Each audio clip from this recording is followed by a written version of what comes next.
Nintendo talks Wii U pricing, and don't expect a Final Fantasy VII remake anytime soon. Hi, I'm Scott Jones, and this is your Press Pause Daily.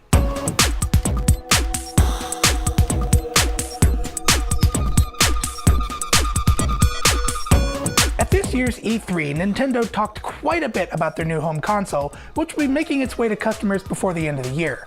A couple things they didn't talk about, though, was release date or price. While they still haven't mentioned an answer to either of those questions, the company is talking a bit about the price of the new system, and they plan to take the lessons learned from the release of the 3DS. Regarding the price, Nintendo CEO Satoru Iwata said, "We won't make the same mistake we did with the 3DS, which was considered relatively high by consumers." Nintendo, though, is not actually known for selling their hardware at a loss, and what this might mean for the eventual price of the Wii U is unknown. Many analysts, including Wedbush Securities' Michael Pachter, has stated that they need to sell the system for $300, and Pachter himself actually thinks that $250 would be an even better price. With the system expected to launch in time for this year's holiday season, it's a good bet we'll know the answer to the price question pretty soon. And hey, if it's a reasonable price, I might even get one.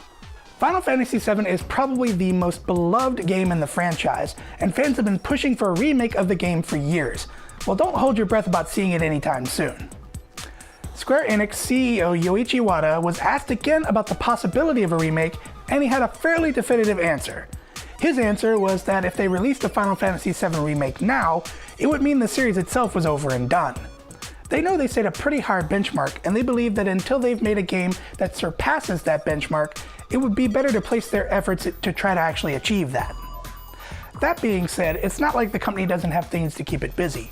There's the upcoming 3DS Kingdom Hearts game, and the work on Final Fantasy XIV is still underway. This goes along with the recent news that Final Fantasy XI, their first online entry in the series, is actually their most profitable game in the series. So the chances of seeing the remake are pretty slim on the ground right now. Of course, if the company finds that it needs a lot of money and fast, all bets are off. Alright guys, thanks for watching this episode of Press Pause. If you'd like to catch up on any of our past episodes, all you gotta do is go to presspause.mevia.com. We'll see you tomorrow.